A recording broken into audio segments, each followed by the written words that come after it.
GMA Prime.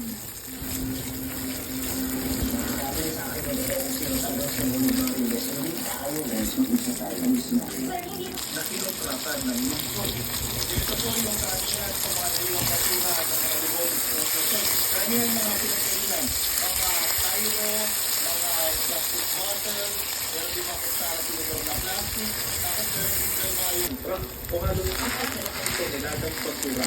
Ayon sa Manila Department of Public Services, dumagdag ang basura ng transport sa problema ngayon sa paghahapon ng basura sa Maynila. So let's say it's not very specialized facilities like Target na matapos ang Newsnet program. Para sa GMA Integrated News, Matt Gonzalez, nakatutok, 24 oras.